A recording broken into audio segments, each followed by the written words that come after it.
న్యాయం చేయండి అంటున్నాను. ఇప్పుడు కూడా నా మీద బురద జల్లే ప్రయత్నం చేయకుండా న్యాయం చేయండి అబ్బా, నాకు పిల్లలు ఉన్నారు, నేను ఎదగాలనుకుంటున్నాను, భవిష్యత్తులో నేను సమాజ సేవ చేయాలనుకుంటున్నాను, నా వెంకటేశ్వర స్వామికి సేవ చేయాలనుకుంటున్నాను, ఏదో పదవులు తీసుకోవాలనుకుంటున్నాను.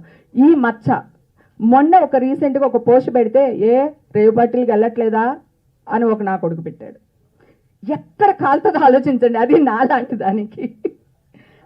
ఇది ప్రాబ్లం ఎక్కడుంది చెప్పండి చెప్పండి సార్.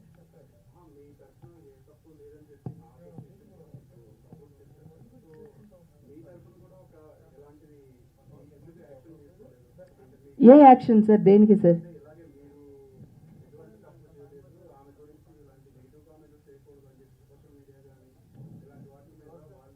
ఎవరు సార్ వాళ్ళు?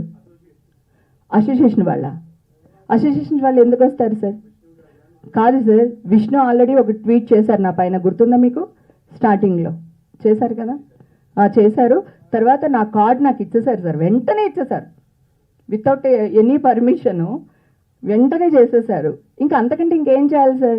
మళ్ళీ సోషల్ మీడియాకి వచ్చి మాట్లాడి, విష్ణుకి హ్యామ్కి ఏముంది, సోషల్ మీడియాకి వచ్చి మాట్లాడారు అని థంబ్నెయిల్స్ వస్తాయి సార్. ఎవరు సార్? నేనున్నాను, నేను వస్తానా సార్ ఎవరికోసమైనా? అట్లాగే ఇది కూడా. కానీ నాకు సపోర్ట్ అయితే 100% ఇండస్ట్రీ నుంచి ఉంది. నేను ఇంకోటి చెప్తున్నా అండి, అందరూ కాదు, ఇప్పుడు కూడా మరి TV9 వాళ్ళు నా గురించి మంచి న్యూస్ వేశారు, అలాగే TV5 వాళ్ళు వేశారు. ఇప్పుడు NTV రాజశేఖర్ గారితో మాట్లాడాను, ఆయన లైవ్ పెడతాను అన్నారు. కొంతమంది వ్యక్తులు ఉంటారు సార్. నేను వెళ్ళొచ్చు సార్, మీరు అన్నట్టు నా దగ్గర సాక్ష్యాధారాలు అన్నీ ఉన్నాయి, వెళ్ళొచ్చు. కానీ నాకు మీడియా కావాలి సార్, మీడియా లేకపోతే నేను లేను సార్. నా స్ట్రెంగ్త్ మీడియా సార్, నా వీక్నెస్ మీడియా సార్. ఎవరో కోనికిసుక గొట్టం ఎవరో ఒక తంటే నేను పట్టించుకుంటానా సార్ కదా? కానీ